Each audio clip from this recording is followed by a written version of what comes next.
Hey everybody, it's Aldo Gandhi, and I just want to let you know really quickly that our swag shop is reopened. DeepDishTees.com is where you go, and that's tees with T-E-E-S. Clever name, guys. They're the new home of our merchandise. You can get t-shirts, you can get caps, you can get coffee mugs, you can get hoodies, you can get all sorts of good stuff, and you'll help out the bar room with the purchase. So head over to DeepDishTees.com. Some may find the following disturbing. Discretion is advised.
Here we go, Barflies. Welcome to the Barfly Tailgate Show. You already know it's live. It's done by Barflies, for Barflies, and all the other Bears fans out there. Man, that was rough. That was a rough opening week of primetime football. Defense looked like shit. Fucking offense outside of Montgomery looked dismal, and it's because of the leash, I would say, 100%. One's like not letting him off the leash, and the other one's keeping him on a leash. Like it was just a little ugly. But we'll get into that. We'll get into this bungle game today, and are the Bungles still the Bungles? Who knows anymore? And we'll kick it around the room and talk to you guys, talk to everybody. But let's start with these intros. Mr. AC, the bearded Bears fan, Aaron Current. What's Kentucky. Going on, fellas? Kentucky kid with a big win, and they're going. What's up, man? Beautiful weather down here in Kentucky. I've had a couple of mornings where I got off work and felt a little crisp, and I was ready for some football. My Kentucky Wildcats tried their damnedest to give Chattanooga the dub yesterday, so Florida and South Carolina on the horizon. We better get our shit together quick, is all I'm gonna say. I'm excited for Kentucky football. I'm excited for Bears football.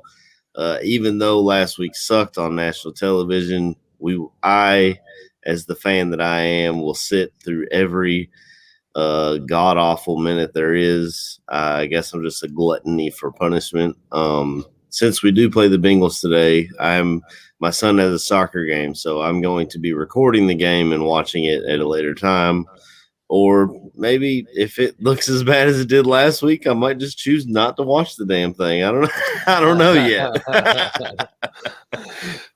Yeah, dude, you're gonna have to shut off all notifications. I hate that. Like when something comes up, or when my kids were younger and whatever, the game be going on, and you don't even want to look at your phone. Oh, there's Larry. Thielen is yours for Henderson. He put Thielen on the trade block the other day. But that shit was supposed to be quiet. You weren't supposed to be announcing it to everybody, Larry. Jesus. There's games in the chat. Out in front of everybody. Yeah, I know. KB, what up, man? How you doing, brother? I got to channel my inner AC, man. It's a wonderful day out at the station. You know what I'm saying? We looking good. We standing outside. Got the shades on, man. Cause like my boy 40K Clover said, bro, I'm sick of seeing the bullshit, man. I didn't even know we played last week. That's how bad it was, dog. I mean, certain people came to play. You know, offense looked abysmal. It's the same thing different day. It's just horrible, bro. I was depressed watching that shit. But other than that, man, like I said, it's a beautiful day, man. We out here. You know what I'm saying? You gotta enjoy the day. You gotta enjoy the day. Hit 'em with the spin. You know? Man, I will say though, when they kept showing that stadium, I wanted the Oh, Bears to build a new stadium. That shit looked SoFi looks absolutely beautiful. gorgeous. Oh, I know. Beautiful. Yeah, I Top of know. the And line, you know. what's it called? I was just sending a little message. Badge is a little under the weather today, so he's not going to be joining us. But well wishes to Badge, and I hope you're feeling better, brother. Maybe we can get lucky and Nagy's under the weather today too. Maybe. I don't know. I mean, are we just going to start with that? And start with this. I mean, the offensive line is worse off somehow than they were before we started week 1. Man, I mean, I gotta say about the O line, I didn't think they looked god awful. They looked better than I expected from them, to be completely honest. Yeah. So, like, how do you stop Aaron Darnold? Like, how do you stop the Rams defense? Right, you get rid of the ball quick. You overpower on runs and stuff like that. The running game worked great. I thought they did great there, but. And I thought that the protection was good, right? I mean, there was a couple hits and a couple sacks on him, whatever, but I thought the protection was good. But when you're only throwing the ball less than 10 yards on every fucking play, that's true. That's a quick release, man. Yeah. And you're not allowing the pressure. That's how you stop the defense, though, right? But eventually you got to take those shots, and there should be a couple plays where you're throwing the ball more than fucking 10 yards. Otherwise, the DBs come up and you're screwed, and that's exactly what happened, man. And it was just a poor game plan. I mean, it was a good game plan for the start, but he didn't, like we always say, he didn't build on anything. You know what I mean? There was no building it up. There was no, like, take the shot here, do this, do that. Because once you get those DBs creeping up and the linemen are like, damn, I'm running in there every time, but this dude keeps getting rid of the ball. They throw it in neutral a little bit. You know what I'm saying? And there was nothing more. So I think they look good, but damn, if they didn't look good with getting rid of the ball with less than like 2 seconds, we would have had even bigger fucking problems, I think. Yeah. Man. Yeah. I liked one of the big things I saw. Oh, go ahead, AC. No, you go ahead, KB, brother. I was gonna say, man, one of the things I saw, man, because I gotta go in with AC on this, man. I don't feel that the old line was horrible. Rushing lanes were open, man. I mean, they did keep putting light boxes and were pretty much saying just run the damn ball on them. But you had sackless till the last quarter. He got a couple pressures in, and you know what I'm saying, the quarterbacks made plays when he came in, except the one where he got the sack. It's rough seeing 2 left tackles go down. You know, you already down to your third stringer or whoever it is, and then you get the worst news that they threw Larry Borum on the IR. I know, man, and he looked good when he was in there. I was like, good in this start. Encouraged. It didn't look like the game was too fast. If we could get another 5th round steal by Ryan Pace and lock him in at left tackle, and when Tevin Jenkins comes back, throw him at right tackle where he was projected to be anyway. You got a solid line. You got a solid line, man. You got a solid O line.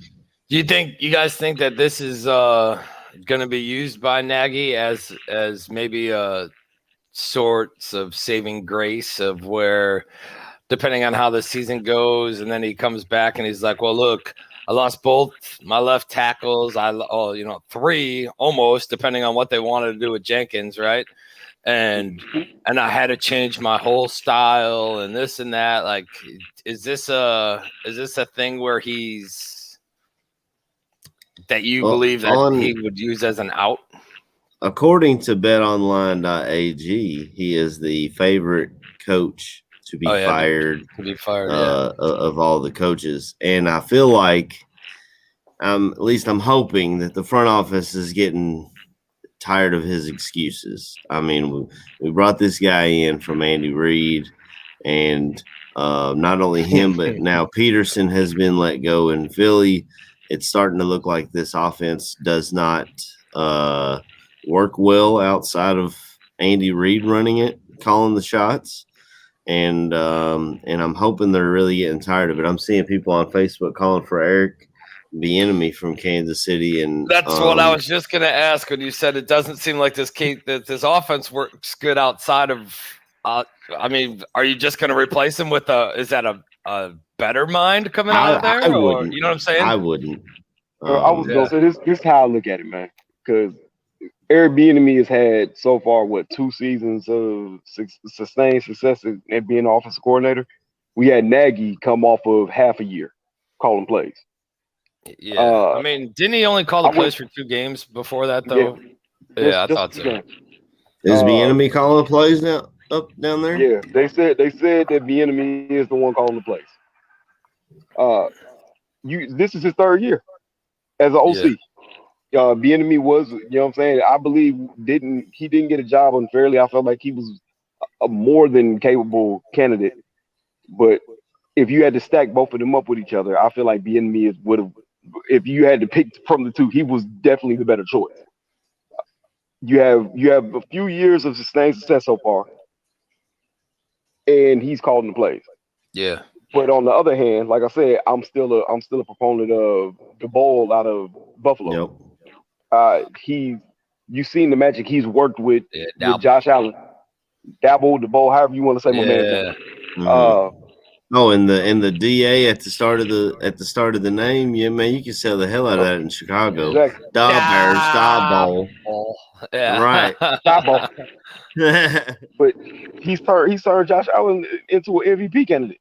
I mean, look what he did. Look last year, man. Go ahead. Personally, I like Greg Roman out there in Baltimore. I mean, what he did even before Lamar as an MVP candidate.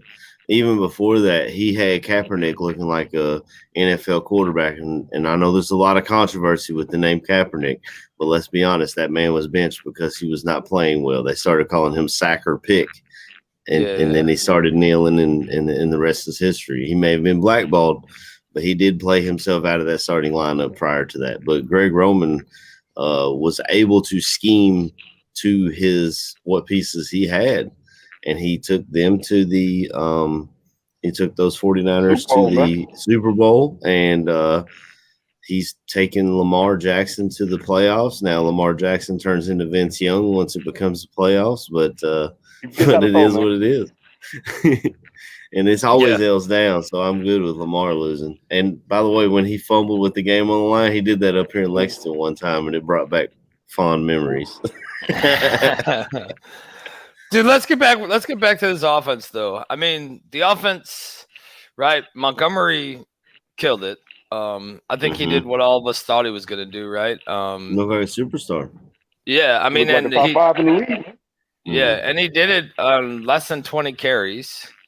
I think it was 108 yards or 106 yards. 108, and. I mean, granted, it's nice to have a couple big ass chunk runs to get it going, right? But he was running determined, man. He was running with a purpose, and I do think there was like a little more, a little more spunk in his game than you've seen the years before, right? And a little more confidence, and I mean to go away from him. Mm-hmm. Or maybe just not feed him enough, right? I mean, he's got a chip on his shoulder. No, I mean, the guy was his numbers was top 5 last year, and then you see all the power rankings that came in during the offseason. Well, he may have been top 10, but right. I mean, so he's got a chip on his shoulder, and a guy that runs angry like that, you throw a chip on his shoulder, bro. Yeah, forget about it. Yeah, man, he was in there. Yeah, 16 carries for 108. He looked like a man who missed contact. That's what David Montgomery looked like running the ball Sunday, man. Yeah, I know. I think wasn't there a video from this offseason where he was asking Nagy about going in pads. Right. Yeah. We'll go ahead. He said, "I'm ready. I'm made for Sundays," or something like that. And I thought that was an excellent quote. Oh yeah. I mean, speaking of being pumped up though and excited and having a chip on your shoulder, this is the home opener. This is the first time that fans have been in there in over a year. The Bears released a video, and my man Badge behind the scenes has got it pulled up for us. So I think it's a good idea if we go ahead and go into that, and then we can continue talking Bears after that. Yeah, let's get it. They say a house is not a home if no one is there. In Chicago, it's not a home without you. So welcome back home, to where we connect over catches, bond over big hits, see touchdowns as therapeutic, runs as regal, and interceptions as iconic. Home is not the place, it's the people. And it's time for home to look like home again. From Uptown to Austin, from Little Village to Logan, from Roseland to Rogers Park, where every cheer is a paintbrush and every neighborhood is a canvas, and it's time to paint the city orange and blue again. The thing that connects us all, the colors that unify. These are the hues of home, because it's orange and blue or nothing, and nothing has never worked for us. Bear down. Yeah, I mean that shit just gives me chills. Man, I'm on my way back to Chicago, dog. I'm going for the hues of home. I mean, that was dude. That video. I mean, the first time when I first saw it, I was like, let's go. But I mean, that's what it is, man. And here we are, the home opener. I'm sure there's gonna be a lot of fans in the stands. Old Greg Braggs, I'm sure, is probably going over there. Our man Mike Schaefer's got to be out there. He's probably out there tailgating right now. Yeah, he's probably in the South Lot already. I mean, it's 8:20. He's definitely on his way there. Yeah, Clovers, I agree, man. Instant goosebumps. It got me going too, and I kind of want to see this reaction because we all know that these fans are brutal, man. And if there's a let's say an opening drive interception thrown into the end zone from fucking 8 yards out, it's gonna be the reaction's gonna be a lot fucking different. Oh yeah. And the work that Fields did get, and I'm pretty sure that a couple of weeks ago I said that Nagy's going to try to probably mimic the Saints and move Fields in and out of here and whatever. I mean, I like to see it. It was good, right? Yeah. Granted, he's on the field. It's always it's good if he's on the fucking field. That's where we need him. But I think it was a reason to keep him going, man. And now, going against fucking Burrow, I mean, I don't know, man. I get it. It's Andy Dalton's revenge game, but the only thing that I really thought was good last week was the one, I forget how many yards it was, but that one sustained drive. It's the first time we've seen a sustained drive in fucking years. Fucking 80+ yard drive. Yeah. I'm a little dyslexic this morning. Earlier, I said like 18 carries for 106 yards, and it was 16 for 108, and whatever. So I'm not gonna throw anything out, but you know what I mean, man. I don't know. If he's not on the fucking field, and if he doesn't start getting more and more plays, Chicago ain't gonna have it, man. And home is not gonna be where the heart is. They're not gonna have fun at home, dude. And they'll let them know. Yeah, they're gonna let them know quick. Yeah, that's just but that was one of the first things I noticed from last week's game. I love Justin Fields. He needs to be the starter, in my opinion. Yeah, but there was nothing Andy Dalton did that Justin Fields could not have done to that degree or better. I mean, half the plays that Justin Fields was in on were end arounds, right? I mean, yeah. You tell me Dalton couldn't do that? You tell me Justin Fields can't throw a stupid ass shovel pass, which I'm sick and fucking tired of seeing. If I see another shovel pass, man, I'll be ready to run Nagy out of there my damn self. It's ridiculous. We've never seen it work. Not once has it worked, and they run it every single freaking year. Yeah, bro. It's a guarantee. At least once a game, we're gonna do a shovel pass, bro. Right. They say if it ain't broke, don't fix it. Well, if it is broke, your ass need to fix the shit. You know what I'm saying?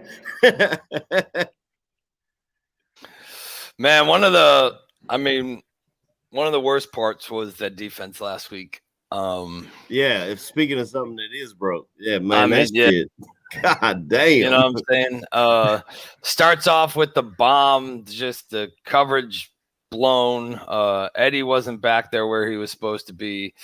And then they didn't touch him down. Yeah, that's what I was going to. Huge completion, and then Gibson and Jackson just run right past him. And 2 veteran safeties. Yeah, common sense tells you to get up and walk the fucking ball into the end zone, and that's what he did, man. I mean, I don't even know how you explain that as a fucking veteran captain, leader of this team, how you're just gonna walk past this dude and walk into the end zone. KB, is this defensive discipline, dude? I mean, tackling was fucking horrible too. I mean, what's your thoughts on this defense, man? I seen an interesting take on this, man, and Robinson said it on was it Get Up or some shit. I can't remember what the show was. He believed that the defense is doing this shit on purpose. Really? He says that the defense, because there have been rumblings that certain players in the locker room, some of these veterans, feel that the kids should be starting. We've seen this before with Trubisky and Glennon. You seen the reaction Akeem Hicks had when asked about Glennon that first year. He wasn't having none of that shit. He knew who the better quarterback was. And it's obvious to see who's the more talented quarterback in the room. Now, am I saying that that's what was possibly happening? I don't know. But to see that showing out on the field, yeah, it's beyond horrible. That you're missing things that you get taught in Pee Wee. That's Rocket League football.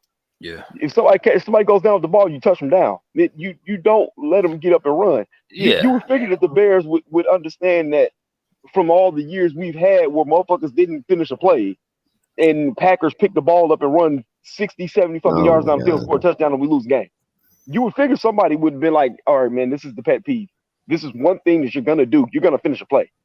If you don't hear a whistle, you keep going. I don't care if you gotta push the man into the dirt. That's Pee Wee football. Play to the whistle. That's something you get taught in grade school, man. And to see 2 vets, not just 1, 2. It wasn't even like they were rookies out. There was 2 vets. I mean, that's this man get up off the ground and just run into the end zone without downing him. I mean, what Robinson said. I mean, I hope it's some clout to it. I hope it's the defense sending a message to your head coach. We don't want Dalton in there. I like what Clover's. We'll keep playing like shit. I like what Clover's put in here. There we go. It's maybe the D might be saying we'll take winning seriously when you start taking winning seriously. Exactly. Doesn't that kind of piss? I mean, it fucking pisses me off though. Like these guys are paid millions of dollars to do. Yeah, and it's fucking. I mean, I don't think Akeem Hicks was doing that. You seen him in the fucking. He was playing hard. He even got. He was playing hard.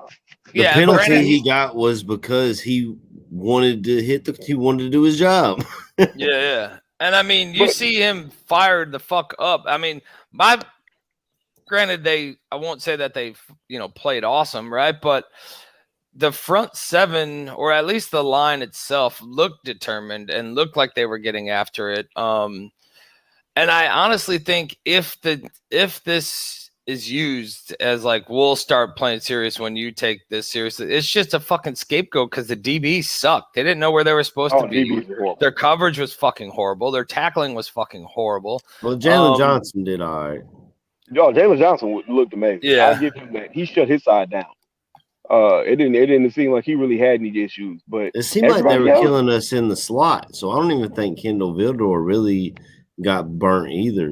But we all know Eddie Jackson just doesn't want to tackle. I mean, we got a video of it. Yeah, I mean, Jackson. I think Badge has got it pulled up. Let's roll to this Jackson. While veteran safety Eddie Jackson pushes them to mimic his ball hawking mentality. What separates you? You gonna make a tackle or you gonna get the football? Come on, bro. Everybody can tackle.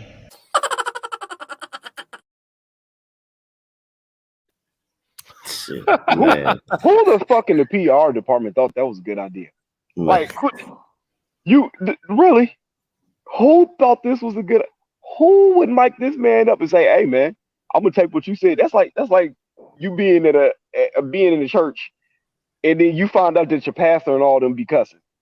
You know what I'm Yeah. saying? Yeah. It's like you tell us that thou shalt be holy and you shouldn't do this and do that, but you the same one that's sitting there calling all these people bitches and hoes. Mm-hmm.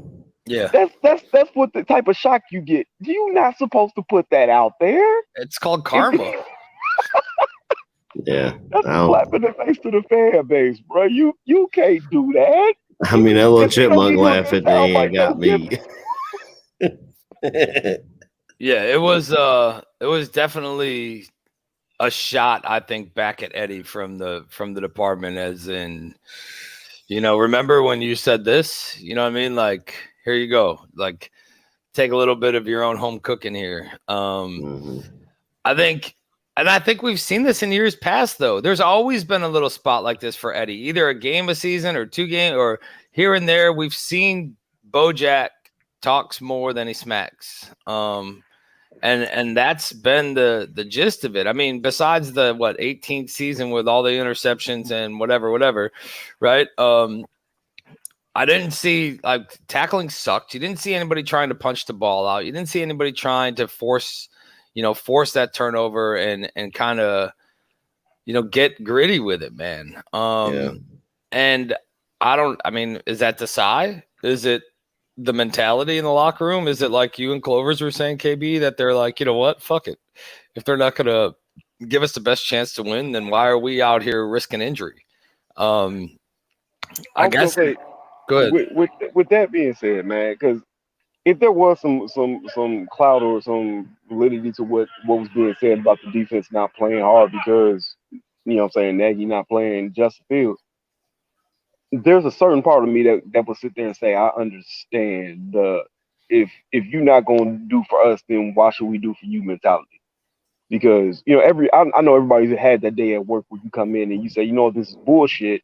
There's a better way to do this, but you want to keep fucking us over, and you I'm out want here us busting to, my ass, and I'm busting my ass for you. my But we're not manager's gonna sitting make up any here at the headway. desk. Right. I'm not gonna make any headway because you are deciding that you're gonna do what you feel is best when it's clearly not the best for the team. I ain't gonna lie, if I was a Akeem Hicks or a Khalil Mack, yeah, I would be looking at fucking Nagy sideways. I'm Yeah. 30 years old, man. I don't have much more time to be doing this doing this at an elite level. You already got people breathing down both Akeem Hicks and Khalil Mack's neck. Man, You know what I'm saying? Saying they're not doing enough. So Mac have a tackle, maybe a pressure. I mean, so you got these dudes already like, bro, why should I keep busting my ass? Why should I bust my ass when my coach won't even look out for us on this side of the ball? Yeah. Like I get that just from being a man and working. You know what I'm saying? Yeah. And I'm not taking no shots at no women either. I need to get that out there. I don't want this to be some viral Me Too shit. But I'm saying everybody has had that day where they went in. Way to clear that up and not say anything bad. But everybody has that day where they go in and they sit there and say that this shit ain't the best for me. There's more that could be being done, man. I'm fucking tired of busting my ass with minimal results being yielded. So from that perspective, I can see, and I really hope it's not true. I hope the defense really ain't, what I'm saying, fucking longest yarding it and saying, you know what, no, we sending a message to you by not playing hard. Yeah. I hope that's not true, but on the same aspect, you kind of hope something might be kind of true because the defense just look like shit. Yeah. I mean, they definitely did. They look like shit. I mean, granted, Stafford's. I said it when he was on Detroit, and I'll still say it now. Stafford's fucking one of the better quarterbacks in the NFL. I definitely believe that. I think he's got been underrated. Yeah, I think he's got a new life up there in LA, right? And he's got a new, a new whatever, like an offensive attack. But to do what there was a couple plays that were just straight fucking broken, man. Yeah. And guys are supposed to be too deep, and there's one that's like fucking 8 yards off the ball. When you're going against a veteran quarterback like that and you see that shit pre-snap, you're like, oh, okay. here we go. Like, we got this bitch. Like, he is ours. You know what I mean? And to how the defense and the secondary doesn't adjust or see that is a fucking issue, man. The DB coach or whatever, right? I mean, this week they should have probably just did fucking tackling drills and tape. Tackling drills and tape. Like, I don't even want, like, you throw a pick, fuck you. Go kick the bucket back into the fucking stands because you don't get a bucket anymore. You guys are fucking, you're giving up more touchdowns than there's going to be footballs in this bucket. So go fuck yourself. And there is no like black and blue division style of fucking play, man. It's just like push him out of bounds, don't touch him when he's down, fucking like whatever, you know. The officiating so far this year, I'm saying across the league, just horrible. You had to hit in the damn Packers game on Winston. I mean, we can say what we want to say about the Packers. We all know we all hate them, but you can't sit there and say that hit on fucking Jameis Winston wasn't illegal. Then you get the call on Chase Young, who legit tackles the man that he can't divert his body in midair, bro. That's, you got all that force going forward. There's no way physically possible that you're gonna defy gravity. And that wasn't Pereira to get on and say, "Oh well, yeah, he still had the time." What? Yeah, no. And that wasn't even that bad, man. I mean, it wasn't like a locked knee, grab the ankles, shoulder pad to the legs type thing. You know what I mean? It was more of a falling down into the fucking quarterback on that play. You know, which is, it's gonna happen, man. That shit just happens. What is Don Burr saying about Detroit being not 3 steps ahead? Yo, that Detroit game, the last Don, you guys look at the Bears decided to stop playing after 2 minutes. Detroit decided to start playing the last 2 minutes. The last 2 minutes, like, but yeah. We can make this a game. Yeah, with all those check downs in garbage time. Yes. The watch out for Detroit. Let me tell you. Like I said, my boy Don Burr is the most dedicated fucking man in the chat. Boy, he's here more than we're here. Like, stop. If y'all don't put Don Burr's comments up here, I don't see him. I blocked the dude. I can't even see his comments on my phone. Yeah, so I know Gabe or AC started touching on it a little bit. What about this linebacker play, man? I mean, Mac kind of did look like, you know. He didn't look like what we traded for, I'll tell you that. No, Robert Quinn, And yeah, Quinn was what? He was out of practice a couple times this week and questionable, I think.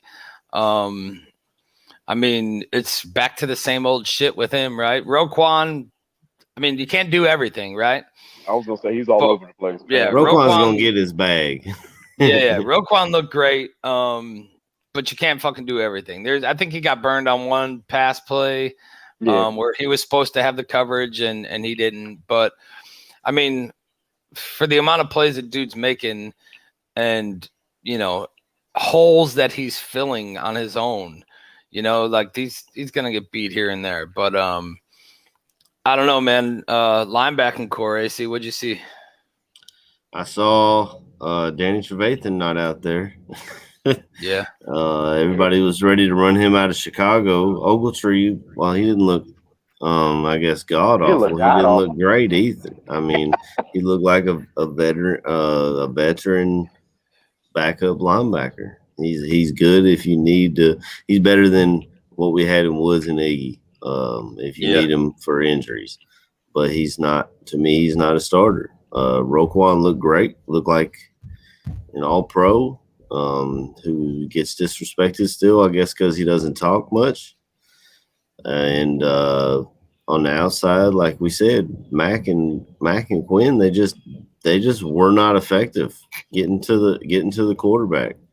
And I know we're not completely into this week's game, but that's one of the major weaknesses in Cincinnati is their offensive line. I mean, everyone thought they should have grabbed Penei Sewell with that with that number 5 overall pick because their quarterback was dragging their leg around last week or last year, and they went and got another weapon. So, I mean, I don't know, guys. I hate to. I don't want to come on here and sound like a downer. You know what I'm saying? Like negative all the time. It's not coming on being negative. When it just doesn't seem great. And then on top of that, I'm so happy we have Justin Fields in the future with that. But the worse we are, guys, the New York Giants might have 2 top 5 picks this year if we're real bad because they're 0-2. We could possibly be 0-2 after this Sunday. And if we lose to the Bengals, I mean, what can they can bench? They can bench Justin. They can bench Andy Dalton for Justin Fields, but that's not going to fix this defense. I'm sorry, I'm going off on tangents. Let me pose this question to you: would you rather have a team that squeezes into the playoffs with this roster intact, or would you start Fields and start to blow the defensive side of the ball up?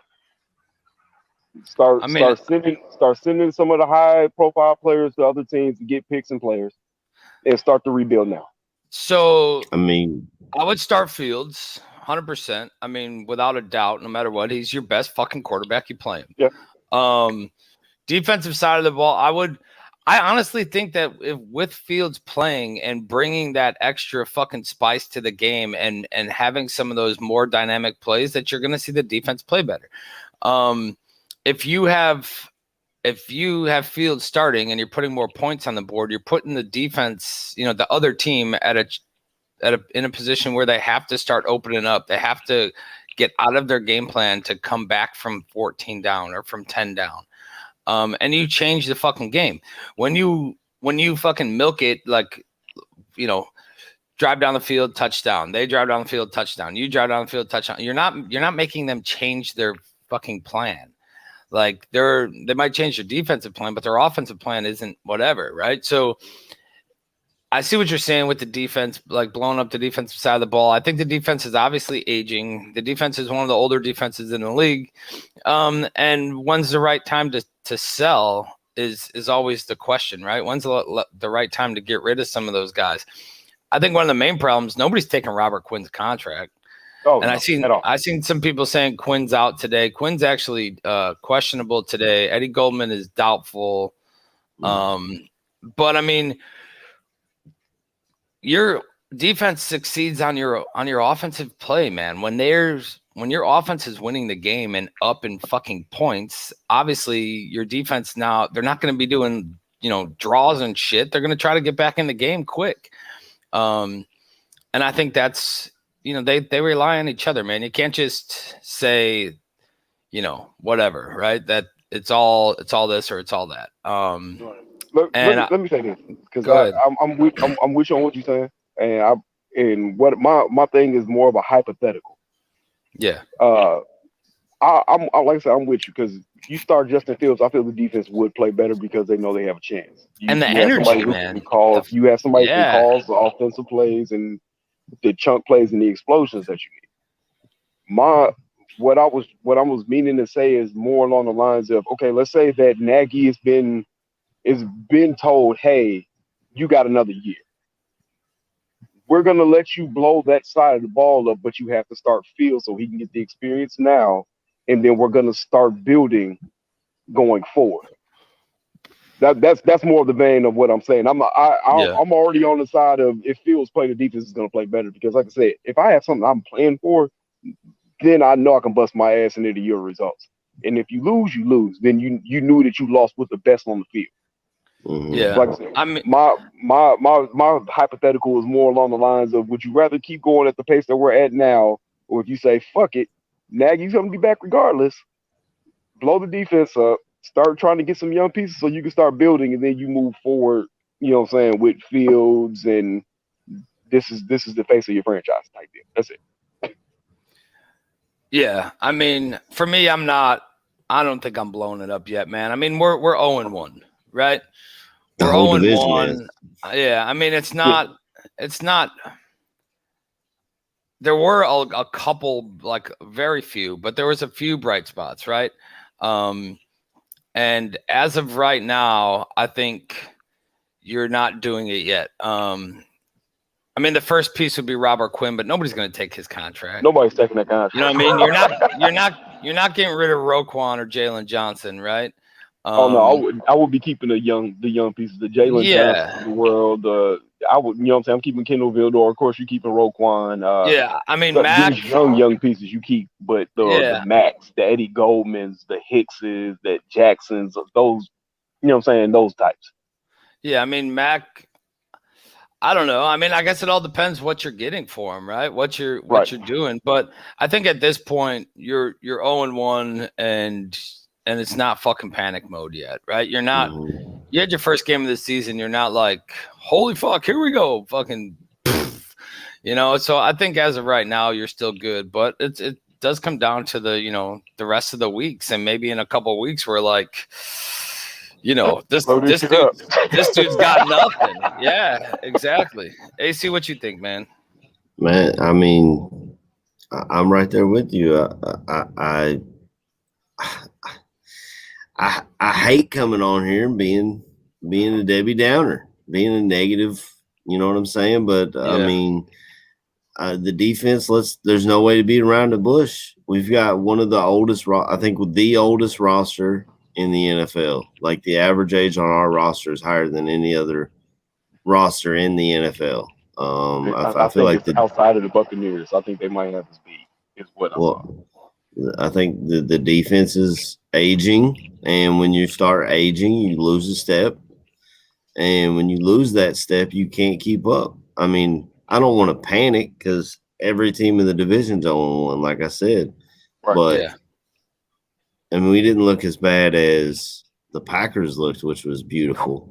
But and Paul Crew down there at that's what they were calling Aaron Rodgers. He said he was throwing the game and stuff. But man, I'd hate to blow it up because I love my guy Hicks. I love Mac when he's playing like Mac does. You know what I'm saying? And I really think they're as done with Nagy as all of us are. And we see the Chicago Bears do this time and time again. I mean, they fired Lovie Smith when he went 10-6, and then after that, they held on to Trestman for too long. They held on to Fox probably a year too long. Now they're holding on to Nagy. It's like they don't want to just make the bold move, because they don't want it to be a story. They want to be they want to be this traditional family-run organization, like the Pittsburgh Steelers are. Well, the Pittsburgh Steelers have 6 Super Bowls, okay? The Pittsburgh Steelers go out there. We talked about has Mac lost a step? TJ Watt, he's getting double-teamed and triple-teamed, and you know what? He gets to the quarterback. Aaron Donald, he gets triple-teamed and double-teamed. Chandler Jones is just as old, if not older than Mac. Chandler Jones sacks. Last week, 5 sacks, 2 strips. The dude was balling, and that's against Taylor Lewan, who is a very good offensive tackle. He played like shit that day, but he's a very good offensive tackle. Yeah. Hey, I want to jump in real quick on this comment from Torian. I think I'm pronouncing that right, but he said, I know we talked about this in our little thread on Sunday. Remember, like, let's go get the fastest wide receivers in the league and throw the ball fucking 7 yards. Man, they didn't even draw up a route over 10 yards for Allen Robinson, a top 10 wide receiver. Yeah, I know. There was like almost for nobody, man. I mean, there was a couple plays when I went back and watched it, right? So I went to Arizona last week and whatever. I ended up rewatching the game, and there's plays where dudes are deep, but they're like their head's not even turned around. They're just like running the fucking DB off. You know what I mean? And their heads aren't turned around. It's like they know they're not getting the ball, and they're just running a defensive player out of the scheme, right? And allowing for an extra 2 yards by the time that dude turns around, goes back, makes a tackle, whatever. I love what 4,000 Clovers just said about that division over there. I mean, someone's got to lose that division, the NFC West. Yeah. And that's there's gonna be two damn good football teams that don't make the playoffs just because they're in that division. All four of those teams are three good. of them can't get in. Didn't it happen to us one year? Didn't we have the Packers, the Bears, and the Vikings all in one? I mean, I guess they could. I mean, it can happen. Yeah, but they're that's a tough division. Let's be honest before we move on to the Bengals. I mean, mentally, I'm on the Cincinnati like I'm Belichick, but that Rams team is a Super Bowl contender. There's no two ways about it. They were a Super Bowl contender with Jared Goff at quarterback. Shout out to Don Burr. Have fun with that dude.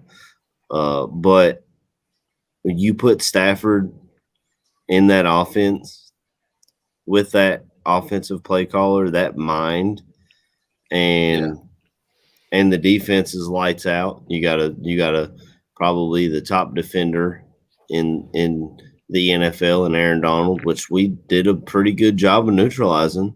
But then you got Jalen Ramsey also on the outside, who to me is the best corner in the NFL. Obviously, that's up for someone's opinion. And he does talk a lot, but he backs it up a lot. Like when I was a kid, my favorite player was Deion Sanders. That's what he used to do. He would shut you down on Sunday. He'd tell you about it all week. Then he'd shut you down on Sunday and let you know about it Monday. Prime time, baby. Prime time. Yeah. Yeah, absolutely, man. I mean, I think we'll run into this this Bengals game here, and go into what they showed last week, and what I guess our game plan would be or whatever. But I don't, man. If Dalton, well, let's just run into this first, and then we'll get into this stuff. We got.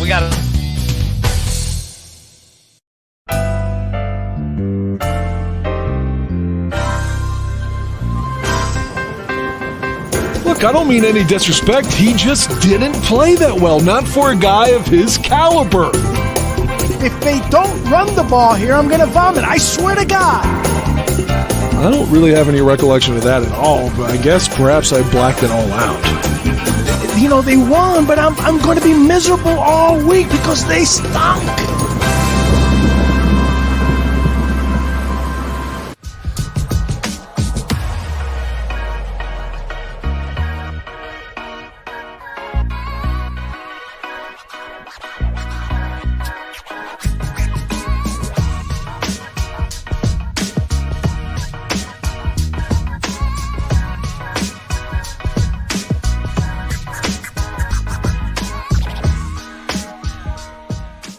The Barroom Network presents two fired-up Bears fans. They are ready to rumble on the Bear Debate.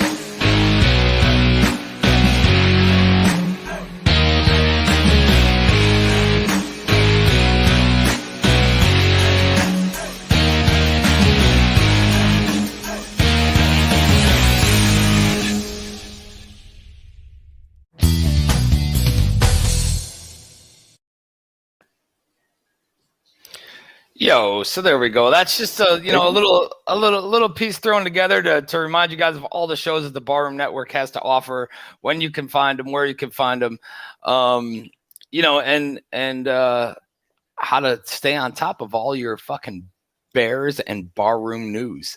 So yeah, dude, I get it. I get that this team looked fucking horrible, right?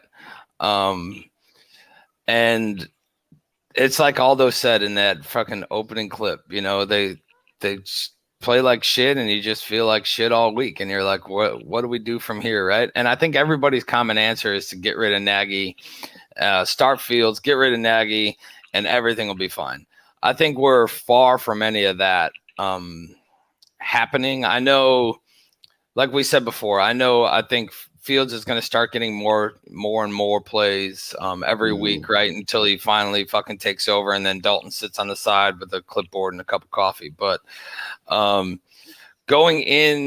against the Bengals today with, Joe Burrow, Mixon, both coming off of good games. I mean, it was an overtime game, right? Mixon had fucking 29 carries, right? And I mean, he had almost double the carries of Monty and like 20 yards more. And then Burrow, coming off of his injury, coming back.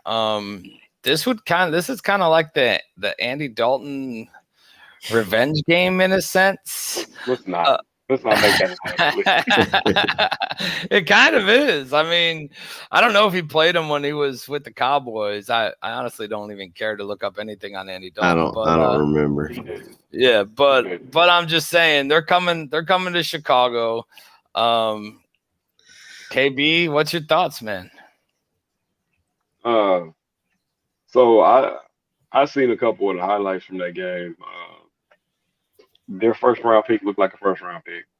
Jamar Chase turned from Mr. No Hands to I'm catching every goddamn ball you throw at me.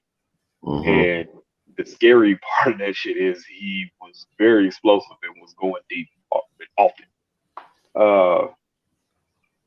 Burrow's gonna get the ball to him, man. Burrow. People don't look at the Bengals. The Bengals have a decent fucking offense. Decent shit. I think they're explosive as fuck. You got C.J. Uzama at tight end, who's very, very underrated. I was kind of hoping we would have signed him a couple years ago to, to take Trey Burton's spot. You got T. Higgins. You got Tyler Boyd. Now you got Jamar Chase. And then you got that man in the backfield. You say what you want to say about Joe Mixon, but Joe Mixon's a hell of a fucking running back. Mm-hmm. Their O-line it looked pretty solid. I'm not gonna say they look the best. I won't say they're world beaters, but they look solid against the Vikings. So they got out to a very, very hot start. Yeah. That's the shit that scares me as a Bears fan. They get out to a hot start. How do we keep up? If I'm looking at this Bengals, yeah. If I'm looking at this Bengals offense, I love the way you just broke it down there with the weapons on the outside. T. Higgins looked great last year.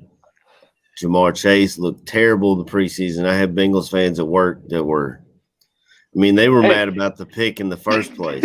And then in the preseason, he couldn't catch a cold. So they were mad about the pick again. And I'm telling you, they was ready. We ready to run Nagy out. They're ready to run their head coach out as well. So he has to win. And that's a difficult division to win in, with the Browns looking really good and the Steelers looking like Super Bowl contenders and the Ravens all on IR, but they still play hard. Right. But my man that said the Bengals had 5 sacks given up. Listen, dog, I understand. But somehow, if there is their offensive line is in a better situation than us. Just have that shit as food for thought. Right. If there is a place to target, it's their offensive line. The left tackle they drafted a couple years ago, I think it's Jonah Williams out of Alabama. He's starting to get his stuff together after a couple of injuries. But the right tackle is Riley Reef, who I'm pretty sure Khalil Mack beat like a drum up there in Detroit. Shout out Don Burr. The interior of their line, I don't remember. I was listening to a show. I don't remember which one. I think it may have been Hogan Johns when they were talking to the Bengals guy, and they said that the center had come off of an injury, and he's still. I don't know if it's an ACL or Achilles or what, but he's still trying to get his legs under him at that position. So that's why I'm wearing Akeem Hicks today, because I think he's going to be able to go to that interior of that offensive line and get pressure on Joe Burrow. And if we have a chance this week, that's where it's going to come from, is getting pressure on Joe Burrow. Yeah, definitely. I think this defense has to come out and make a fucking statement, dude. In the home game, if they come out and look like they did last week with that shit, like we said earlier, that stadium, you're going to hear it. It's not going to be like it was in LA. You know what I mean? Mm-hmm. and you're gonna hear it. And I happened to be in LA the following morning, Monday morning. I was in LAX on my way to Arizona, and there was tons of Bears fans, right? And we're sitting down at the bar. I mean, because that's what you do in airports. There's no time for, to not drink. I mean, doesn't matter what time. Doesn't matter what time you're flying. You're gonna fucking a sit Marine down drinking. Get out of here. But even talking to some of those guys, man, and getting people's thoughts that were at the game, right? I guess there was a chant for Fields. Obviously, we didn't hear it, right? I mean, it probably just wasn't loud enough. But there was a chant for Fields. And then after the touchdown, when he didn't come out the next drive, that's when it started. After he ran that one in, and then the next drive the Bears were on, he didn't take the first snap. And I told the guy, right, the guy and his son I was talking to, I was like, oh, no, we didn't hear it on the TV. At least I didn't catch it. And if that shit's happening at an away game, imagine what's going to happen at home. You know what I mean? Bears fans travel, man. If this game was in Cincinnati, I'd be at it. Yeah. I mean, KB, what's going on for next week? We gonna get into that after this. Okay. I'm talking about after the pod. Yeah, I know. But this Bengals, I mean, well, I guess we'll stay with the Bengals offense, right? I mean, Mixon, this dude had 28 fucking carries. Imagine if we gave Montgomery 28 carries. Just like, once ever. I think the most he's had in a game is 24. I might be wrong. You historians in the chat and fucking correctors, go ahead and put me on blast. But I mean, 28 carries. Burrow, I mean, granted, they had a little extra time with the overtime, right? But he had more rushing attempts than Burrow had passing attempts, is what I was getting at. I got to take off, man. Yep. We get it. Stuff we got going to do, man. Go get it, man. Stay safe. Go take care of business, KB. Right, yeah, stay safe, brother. We'll talk to you. Y'all after training, man. All right, cool. So I mean, he had more rushing attempts than Burrow had passing attempts, and if that's not, if that doesn't show I won't say a lack of confidence, right? But like a builder, right? And that something else needs to happen there. I think that's just a big kind of a shot at Burrow, man. I mean, I don't know. What do you think? I don't think it's a shot. I think it just depends on, playing your matchup. We've talked about it since Nagy got here. Take advantage of not only the team, the pieces you have on your team, but what does your opponent not do well? Yeah. We've seen Bill Belichick's done it for years. He's going to take what you do best, and that's what he's going to work on. You know what I'm saying? He's not going to. So if he thought he saw an issue with the Vikings' run defense, he's gonna run the ball against them. I mean, if he sees, we may see it today. We saw a lot of issues in that secondary last week. So we might see them slinging the ball around some today. I mean, especially if Marquis Christian's starting in that nickel spot, which I'm glad he made the team. We want to talk about guys who made the team. I know we have another video and badges in the background. So we'll get to that later on. But Marquis Christian looked like a liability. Shelley was a late scratch for that game, and I'm not sure why did it ever come out. But that I don't think it was a knock on Burrow. I think it was his head coach taking advantage of or trying to take advantage of what the opponent how he thought he could attack. Yeah. And I mean, it was an overtime game, right? And there was a lot of trying to keep the ball and keep the possession and whatever. And I mean, shit, I think Justin Jefferson ended up down at the 1, you know what I mean? And I mean, I remember I was on the Red Zone channel and I had Jefferson on my fucking on a FanDuel bet, and I needed an anytime score from him, and this motherfucker gets down at the 1 and they have to go to the review and it's ruled not a touchdown, and I was like, motherfucker. But anyway, the Bears are actually picked to win this game by But on all yours, do you know the spread or? No, I could look at it right now, but it was like a 50-40 split or some shit. 55-45, whatever the fuck it was, something like that. But let me look. I can look it up. But Right. going I into feel this, like if you want to look that up, I can talk Yeah. because if there's one thing I can do is talk. Yeah. I feel like when people are making these picks, the Bengals are always slept on because people just always remember, the Bengals are going to Bengal. Bengals are going to do what they do and find a way to lose, which honestly has been a thing they've done in the past.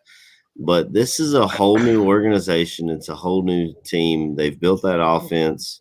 Their defense is still shaky. And I'm not sure if they're in as bad shape as we are. They've got a very good safety as well. His name is slipping my mind right now. I think it's Price or something like that. But he plays a lot like Eddie Jackson when he played well does, as far as being a center fielder back there and going after the ball.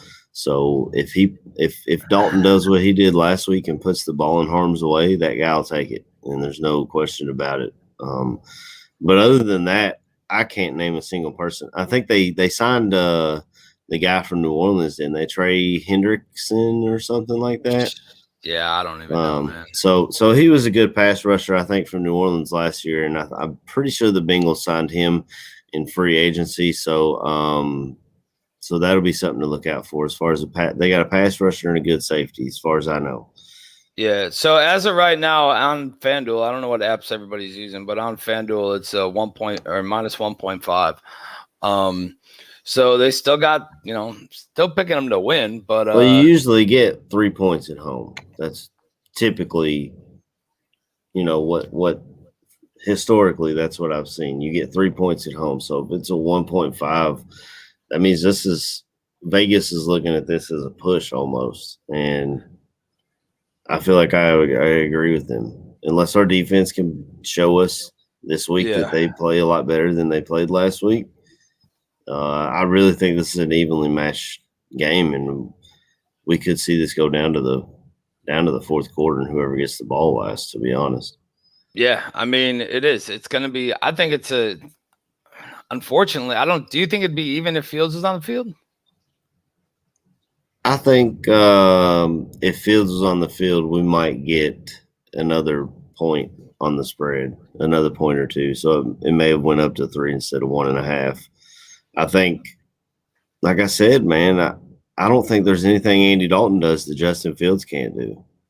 I mean, hell, I can go out there and throw the ball 10 yards. You know what I'm saying? It's like the one time Dalton did throw it further than that, it was picked off in the end zone. Yeah. If that happens today, Soldier Field's going to erupt. Yeah, absolutely, man. The Boo Birds are going to be out. I think so too, and he just provides another strength to the game. His ability to maneuver and get out of the pocket and take off. And then Gaines. I just seen Gaines comment. Our DBs will get tested. I mean, they failed last week. Yeah. And he's right. The pass rush wasn't consistent last week. They did. We did say earlier the Bengals did give up 5 sacks. The week prior. I just think that there's a lot of the problem is this game. I don't know, man. I just feel like we should be at a different point already, right? A different point in this. And I know it's only week 2, but there's still so many fucking questions. And, but it's week 2 of year 3 of Nagy. Oh, yeah. And we're talking about the same shit. This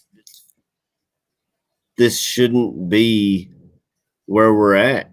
I mean, 2018 was a beautiful season. 2019, they followed that up with a mediocre season and sneaking into the playoffs. Last year, a mediocre season, and they sneak into the playoffs. This year, if we sneak into the playoffs, does it save Nagy's job again? I mean, I feel like the issue's all the way at the top. Yeah, this goes above 100%. 100%. I agree. And like there's the comment there, but trying to find their identity. there's so much fucking confusion, right? That from the top down, that like and I don't know if it rolls all the way through, right? Does it roll all the way through the defense? And we've seen some of these, these safeties miss fucking coverages, man. We've seen a lot of this shit. And if 100%, Ogletree looked fucking lost. And then the person who yells at him is Eddie Jackson. You know what I mean? And you're like, dude, wasn't that you fucking last drive that just decided to fucking and that's another thing you run into. Who's going to hold who accountable if everybody's fucking up? Yeah. But you got Sean Desai, who I had high hopes for. I mean, the last time our DBs looked I guess, but he's up in the booth. He's not going to be down there yelling at people. I mean, and maybe that's just not his style, but I don't know, man. Different players react differently to different coaching styles. You know what I'm saying? You can't coach everybody the exact same. And that's what that makes the job difficult. But I just don't think we got a good one. Hell, I think even his assistant coach. I'm sorry, I've got something coming up. Even his assistant coaches are starting to question it. We saw it. I think Bill Lazor had something in his presser last week where he was talking about, I want to start. Basically, he wanted to start Justin Fields too, but he's like, basically it's Matt's team. I mean, don't look at me, bro. I mean, I know everybody. We've said it already a little earlier, but I know there are a couple people I put it in the chat that Rappaport said that Fields is going to get more playing time. I'm sure that. They said that last week. They just said he didn't have. I'm sorry, I keep cutting you off, Bobby. No, you're good. Go ahead. I feel like. Go ahead. It's the AC show. Yeah, they said that they didn't have any plays drawn up for Fields in the 2-minute drill, and once we fell behind so far, they weren't able to get him in for more plays. So they had a plan to play him more than he played. It's just the game got out of hand. Our defense didn't feel like covering anybody, so Cooper Kupp just went out there and had a field day. And he's a Pro Bowl wide receiver. That's not bullshit. But but to have nobody with, I think I saw a thing on Facebook or something the day after. It was like Bears practicing social distancing in 2021 or something. It hurt my heart, but it made me laugh. I mean, so Kirk Cousins came out against the Bengal defense and put up 351 yards, right, passing, but they could not get the running game going, dude. Dalvin Cook, I think, had 20 attempts for like 60, like low 60s. And I want to say that like the total rushing allowed was like 68 or 67 or some shit. If that's the potion of this game where they shut down the running attack, we have to rely on fucking Dalton to keep us in this game and to win this game. And it's what makes me uncomfortable with this game. Especially, and I get it. I think maybe Dalton was handcuffed a little bit. Maybe he's just fucking, scared back there. I don't fucking know. But every single pass of less than 10 yards, it's a sign, man. And I get that there was times where the receivers were running downfield and open, but it wasn't designed for them. I feel like they weren't, at least the ones I seen, at least they didn't seem like they were fucking thought they were in the play.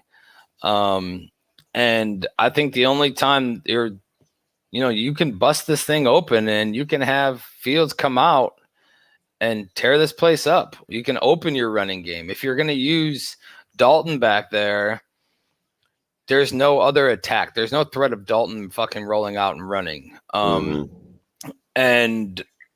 we're going to see a similar kind of piece that we've seen against the Vikings. Yeah. I mean, Nagy even called him a chess piece. Why would you want your best chess piece on the field? I do not get it. We all saw it. We all saw it in the preseason. He's the best quarterback on your team. How do you not start your best quarterback? There's no explanation. Yeah, because you're Matt Nagy. I mean, nothing that they say can make it make sense. I promised Andy. Right. We told Andy he was the starter when we signed him. Well, this is NFL, stands for not for long. All right. Yeah. You know, the good for Andy Dalton for having a 10-year career, but we know what he is. So Adeptus, we said that earlier. We know the ball is coming out in 2.1 seconds, but that's a good game plan at the beginning of the game. When the defense is tired when the defense is tired and on their heels, they never built on it. They never did anything else after that. It was always the quick game the whole time. I understand going up against a tough fucking defense, getting rid of the ball quick. But if you don't take shots, then they're just you let Ramsey sit. Yeah, exactly. Wherever the fuck he wants. All the DBs are up close. Dude, that drove me crazy. There's no excuse. There's no excuse for that shit. And I feel it's like they didn't even try to go away from Ramsey, though. Yeah. What he can do. And they continued to throw to his side. Goodwin. I mean, did Mooney even have a catch? Maybe one or two. But I'm saying, like, all game long, everywhere they threw the ball, Ramsey was there. Like, why would you not try and test their other DBs? Yeah. Well, or I don't know, the running game's working. Let's try that shit some more. I don't know, man. If Nagy finishes the season, it's only because that's the Bears doing what the Bears do. They don't fire people in the season, no matter how bad it is. Remember how bad Trestman was when we were losing by 50 points. They still let him stay in there and finish out the year. Like, fuck, dude. I think we're if this continues, man, we're in for the long haul. We're in for a long season of a lot of heartache and pain. So why don't you roll into a feel good story that we got that you kind of wanted to I saw this video last week, and the week before I think they had put out a video of Jesper Horsted making the team, which was pretty cool. But to me, this one was even better. Caleb Johnson made the 53-man roster, and the Bears put out a video on it and kind of told his story from, I think, even high school. And it's just a really cool story. Badge, if you want to roll that. Thanks for coming up, man. How you doing, man? Are you working out? Yeah, just getting lifted down there. Thanks for coming up, man. Today's the day we go through everything. We go through this whole process with the whole roster, So, part of the day is cutting down too, Yeah. But also there's part of this day that's good also, And I know the past 3 months for you have probably been crazy. Yeah, it's been a lot of adjustment. For sure. But since you got here, Caleb, every day you've just gotten better and better and better. And every day you've caught our eye, coaches and scouts. And we just feel like you're doing this right now. So we wanted to bring you in here to let you know that you're in, man. Yeah, you're on the active roster. You're on 53. But you earned it, man. You busted your ass, and it's well deserved. Yes, I appreciate it. Hear that directly. Congrats, man. I can't wait. I'm excited to get to work. I've been waiting for this my whole life. So, who's the first person you're going to call and tell? My mom. Yeah, my mom. I'm gonna call my mom. Where's your mom? My dad. Are they back in Texas? They're in Maryland. They just moved to Maryland. Okay. Yes, sir. Nas would be happy, man. Yes, they're going to be excited. That's cool, man. Congrats, man. Thank you. Yep. Congratulations. Yes, sir. Keep it going now. Yes, sir. Yes, sir. Man, it didn't show it in that the video I had seen. It kind of showed it was like showed him in high school, said he had 0 offers, took a shot at a college that had like just created a football program. I think go to Houston Baptist or something. Yeah. And his story is just awesome. And then just like I would probably say too, if I was ever do anything, like I'm gonna call my mom, or my wife in my situation. But he's kind of young, but just it's good to see a feel good story like that. Especially at a position where we kept a lot of guys. I mean, he probably walked in there thinking, yeah, well, I'm about to get cut. You know what I'm saying? Here it goes. Like, this is it. Right. Undrafted free agent. He walked in there, and Pace even kind of set it up. He was like, this is a day where we cut down, but it's also a good day. And then I don't know, man. I saw that this week, and I was like, we got to get that in the show. He had the little teaser there, but yeah, man, like, so that's the one I saw too. 0 offers, right? And then went to a program that wasn't even a program, right? They were still in their identity phase, right. if you would. I mean, it takes 2 to 3 years to learn that offense down there. But either way, came up and made his spot, right? And it's another feel-good story, and just good for him. And I forget who just said it. Aaron was like, God damn it, I want to like Nagy so bad, because you see some of those interactions and whatever, but then again, you're kind of like, like fuck. I think that's why players want to play for him, because he's a good dude and he's relatable to the players. But I just don't know if his system works. And 100%. He kind of plays like he's playing Madden sometimes, and that's an issue. Yeah, for those of you, I mean, I'm sure everybody knows, or maybe they don't, but the Bills game, when Trubisky came to town, right? And I don't think it was the opening kickoff, but remember the play where one of our Bears special teamers threw a player into the return guy and knocked him down? That was Caleb Johnson.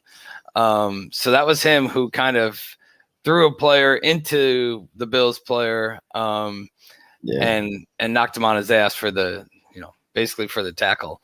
So good story there, man. I mean, something, who knows how it's going to translate with him, right? On like, right. No kidding. I mean, he could be a core special teamer going forward, though. I mean, it looks weird to me to see a linebacker wearing 92, I think is the number he's wearing. Yeah. But I mean, in this day and age, Patrick Queen up in Baltimore is wearing like number 5, and that looks weird to me. It all looks weird. Yeah, all week one looked weird. Trevathan's gonna, when he comes back, he's gonna be wearing old Cuddy's number 6. Yeah. I mean, all of that looked fucking weird to me. And you're like, wait, who is that? You know what I mean? And kind of going back through it. But I think, man, like all that shit aside, right? I think if we don't come out today and show that this defense has some sort of fucking fire, has some sort of, warrior fucking passion, some sort of like get out there and get after it, because all the pieces that are here and all the, could have, should have, would have been, this defense is not scary. I mean, you have fucking Khalil Mack. You have Robert Quinn, who 2 years ago was a scary dude. You have Akeem Hicks. You got Goldman. I mean, you have pieces there that should be this defense on paper or on Madden, if you wanted to say, right, should be 2 years ago would be rated fucking crazy. I think losing Fuller, there was a big shift and a big change in the mentality of this team and how they're playing. And I don't know if anybody stepped up into that place, right? Roquan, I feel, is not a talker, not a fucking rah-rah step-up guy, not a fire-up the team guy. I don't know. I could be totally fucking wrong because I don't know. But I just feel like there's something missing on that side of the ball. And Eddie's talking too much. People don't listen to him. Yeah. And agree, Robbie. Fuller hit people like a fucking linebacker. Dude came up. You know what I mean? And we seen, I don't know if any of you guys caught any of the game last week, but he was doing that shit again. Out there eating, man, like no regard for his own fucking body. And he's just torpedoing dudes' legs out. Factor Trey Robertson and Vilder, they need to step their game up. I thought Vildor was fine, to be honest. I mean, the big plays that I saw given up was mostly they were just attacking Marquis Christian. And maybe Vildor does need to step up, and they just didn't attack him because they saw a better way to attack in our nickel position, which would have been the same thing with Duke Shelley. I don't think it would have been that much of a difference, to be completely honest, which we all knew it was an issue heading into the offseason. Most of our mock drafts had us grabbing a corner either in the first or second round, and and they chose not to. They chose to go forward with what they had on the roster, and now we see the outcome of their off-season battle at defensive back. I mean, they were able to cut guys on cut day and bring them back the next day because no other team in the NFL wanted them. And they brought in like 3 dudes for workouts this week, but I didn't see anything about them signing anybody. DJ Hayden was the only name on that list that I recognized. I think that lowers. I mean, that lowers your. It should for us as fans. It should lower our expectations of what's on the field. I mean, when your competition, you know, when the guys that you're having a battle with in camp and your competition is gone or is let go to pick another guy, right? When somebody on their team doesn't even feel like they would be competition for their team, you know what I mean, to compete for that spot, I think there's already some poor choices. And I guess a lot of it, I mean, somebody's going to go back to money and cap and this and that. And, you know, there's too much spent on here or there, or we don't have enough to spend there. But there is some moves that can be made, I think. And I think that I like I said, and Jay kind of repeated it there, but leadership is missing. Somebody needs to take the reins and somebody needs to fire up this fucking defense because I feel like that should be Akeem Hicks, man. I mean, Mac, he plays well, or when he plays well, whether he's playing good or bad, he's quiet. Roquan's the same way. He's quiet. He just lets his play do the talking. Akeem Hicks talks and plays. Yeah. Eddie Jackson talks, doesn't play. So those are your 4 state. Those are your. I mean, Roquan doesn't have the bag yet, but he's going to get it. There's no question about it. Those are your 4 money guys on this defense. Those are the guys that you should be looking toward for leadership. And we're just not getting it from them. Yeah, and it seemed like whenever a big play happened, right, or whatever, and then it was like like heads down. It's not next play mentality. And I don't know, man. There's just something missing. There's no fire. There's no tenacity on that defense. I feel with all those names, we should have it, and we don't. Granted, that's not going to fix everything, right? 100%. A lot of money on that side of the ball. Yeah, but and that's not going to fix everything. But I just feel like there's definitely they don't look like a Bears defense to me. They kind of just they're just playing their spots, I guess. And you were talking about cap, man. Another thing Hogan Johns covered on, I don't remember if it was their post-game show or if it was during the week. They're one of the few podcasts that I try to catch. Yeah, me too. Because they're so close to the team. But they were talking about, I think Jimmy Graham had 14 snaps on Sunday. We're paying this dude $10 million for 14 snaps.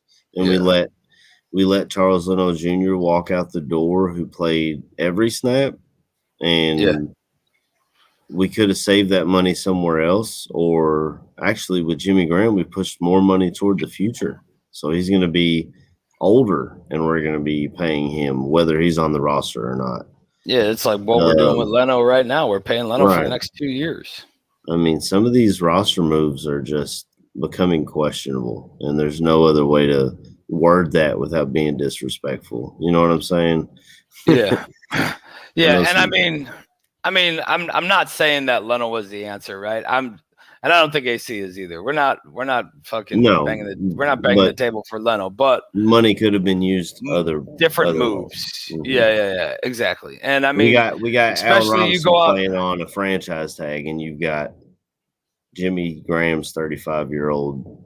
Yeah, and I mean, you got Jesper Horsted, who you've kept around all this whole time, right? You bring in Jesse James, you drafted a tight end, but then you're still keeping your one bridge guy because he's a good dude, or because because him and Cole Kmet are buddies.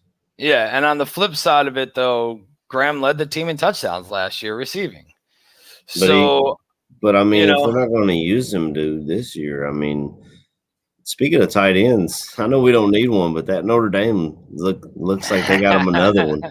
They got yeah, another one, bro. I don't know. I know. They're like the tight end factory over there, man. Right. They straight develop them. Tight end and offensive linemen, man. They do put them together pretty well. You know, for today's game, man, I'll come to you first, obviously, before I just get to rambling off. What do you want to see? What has to? I mean, granted, Fields plays a few plays here and there. You know, whatever. What do you want to see on this offensive side of the ball first? What changes? What do you want to see On offense? Yes, sir. Don't go fucking rolling into defense. That wasn't the question. Offensive side first. Man, I mean, it's easy for me to say put Fields in. That's what everyone wants to see. But if we're going with Dalton, clean up the turnovers and try and push the field vertically, because this 10-yard curls and outs, it's not going to get it done. They're just going to sit on that, and then so that's what I want to see. If we're going with Dalton, clean up the turnovers. He had I think an interception and a fumble. Yeah. And try and stretch the field, because I'm tired of teams just – and everybody can play us the way the Rams did, regardless of what their personnel or coach is. Every single team in the NFL can play their DBs 5 yards back and then rush. I agree, man. I mean, even if you bring in Fields to fucking to move the pocket and throw the deep ball, right, or something that you have to back these DBs up. You can't have everybody sitting there like that, and then even if you don't complete it. I mean, sometimes you'll get a flag for pass interference, or you'll at least get them on their heels to where they're not. You can't fucking pat yourself on the back for getting all this speed at wide receiver and then throw fucking curls. It's just not a thing. You know what I mean? You need to, even if it's just Fields comes in and fucking launches it, right? Or whatever. I think Dalton definitely, I know we talked about it after the interception. I don't even know where he was throwing that ball. And I get it was tipped, but even if it followed its regular trajectory, it was getting picked off in the end zone anyway. My wife noticed it right away. She was like, where's he even throwing that? And I was like, well, the ball was tipped. And she was like, but there was no one there originally. I was like, and then they showed the replay. I was like, well, damn, there wasn't nobody around there. No, it was like a couple yards behind the closest dude. So, I mean, I think offensively, we need to – you don't go out and get all the speed and not use it, right? Open the game more for Monty. I think you stay on the Monty train too, man. Even though the Bengals the Bengals did shut down Cook, but I think Cook's overrated, and I've said this before. We've shut him down even when he was having his great seasons, and then he had a pretty good year last year, and they had him like second in the fantasy rankings this year when people were doing their drafts. Yeah, I really think he's overrated. If he's not injured, he doesn't. I don't know. He just doesn't do it for me. Maybe I'm just a biased Bears fan, but I don't know. I've seen him get shut down by us so many times, which I mean, I don't think he's that. I don't think he's a huge threat either. I think he's just that's another team that might get blown up. I mean, Zimmer's got to be on his way out over there. They've got to be tired of his shit. Yeah, definitely. And then I mean, I guess I'd obviously give Fields more playing time, even though that's not like an option for us, but that's 100%. I think what every Bears fan would do. I want to see Fields more, and I want to see them actually use him. If you bring Fields in and half the plays you have him running are end arounds to Goodwin, or you know what I'm saying, you're using him as a decoy, then don't even put him in, dude. I mean, Andy Dalton can turn around and hand the ball off to somebody. It's like, I don't know, man. I want to see Fields so bad, and we all know he's the best quarterback we have on the team, and it's only a matter of time. He's not learning anything sitting over there on the bench. Yeah, 100%, Me. man. Yeah. I mean, I told my wife before we got on, I was like, I don't know what we're going to talk about. I was like, we got like 3 topics. Put Fields in, defense looks bad, fire Nagy. yeah. I mean, I think that's kind of been it for the last couple of weeks, even before we got into the season. Sorry, man, you're gonna talk for a second. I'm gonna die. Well, while Bobby tries not to die, we'll have the AC show, and There you go. since we just talked offense, I guess we can talk defense, and then maybe get into some game predictions and shout outs. I mean, Sure. if you're ready. Yeah. So defense, what I want to see is pressure. Get pressure on Joe Burrow and make him make mistakes. And obviously, DBs don't be social distancing out there. put a body on somebody. I mean, it's really not that difficult. I think it's gonna not having Goldman's gonna hurt. Tunga got thrown around last week, and let's be honest, he's a 7th round pick. So, Yeah. Did we really have high hopes as a rookie? I mean, I expect him to clog up a hole, but man, we were so excited to have Goldman back this year, and now this week 2 we don't have him, and Mario Edwards is suspended as well, so we're kind of slim on that D line. I thought Goldman was. Did the official injury report's not out yet, right? They put him as doubtful, but yeah. And I mean, this was on Friday, and I think Chubbs asked earlier, or somebody asked earlier, on Friday for Sunday, Goldman was listed as doubtful. Quinn was listed as questionable. Obviously, you guys know we lost fucking Larry. You know, he's on the IR. And I did. Yeah, and you know what? I did think there was a lot of class by Bears fans on that one. I don't know if you've seen all the comments on social media and all that, but there was a good showing and a lot of respect for that kid. And you know, a lot of get well wishes and whatever, right? But a lot of people throwing some good stuff his way. Goldman has Trey Burton syndrome. I fucking hope not, man. You know, and then just to continue on defensive side of the ball, man, I think like we said earlier, I think there needs to be a little more fire. You can't be paying all this money over there and not getting the pressures. Mac needs to step the fuck up. Roquan is Roquan. I think he's been a beast and will continue to. Ogletree needs to step the fuck up.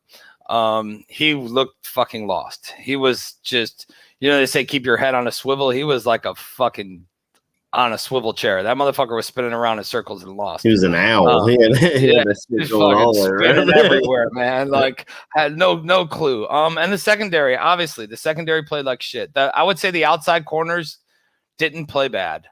I won't say that, right? But I'll say that nickel and the safety spots were torn up. And can Joe Burrow do the same thing that Matthew Stafford did to those spots?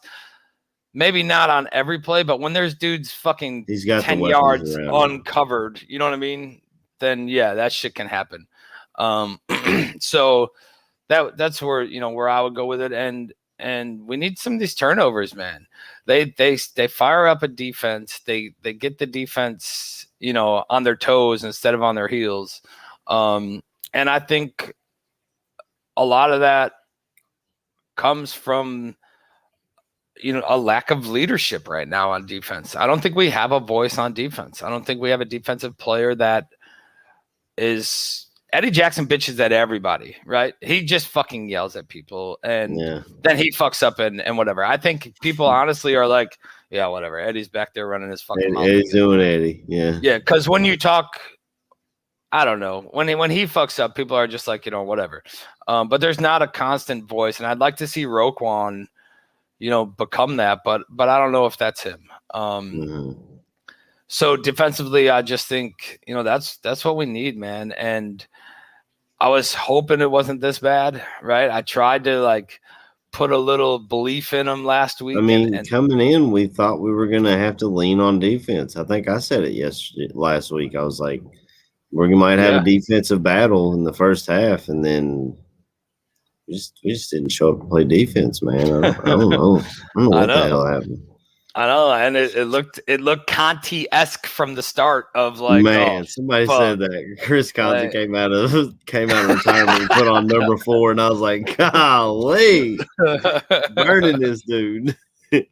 I mean, I think the Bengals are a different team of years past, and I do believe that you hit something there when you said, well, they're the Bungles, and that's it, like, whatever. But if the Bengals come out and fucking boat race us, kind of like Ravi said here, it's gonna be a long fucking season, man. It's gonna be it's gonna be bad. And it's just more reason for Fields to take the helm. So who knows, man? All right, what you got on score? Give me your score. Bears home. Let me do something for you real quick. Let me I know Badge isn't ready yet, right? I know he's not ready, but let's drop this home video in again, and just because, and then I want your score prediction. Yeah. I'll try to get you try to get you going a little bit. So if They say a house is not a home if no one is there. In Chicago, it's not a home without you. So welcome back home, to where we connect over catches, bond over big hits, see touchdowns as therapeutic, runs as regal, and interceptions as iconic. Home is not the place, it's the people.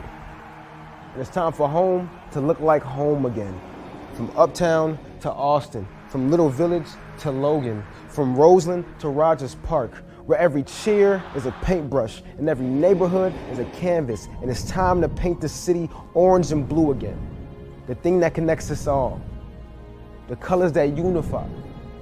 These are the hues of home, because it's orange and blue or nothing, and nothing has never worked for us. Bear down.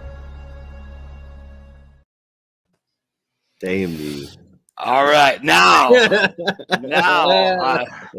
what is this? Who the fuck is this guy?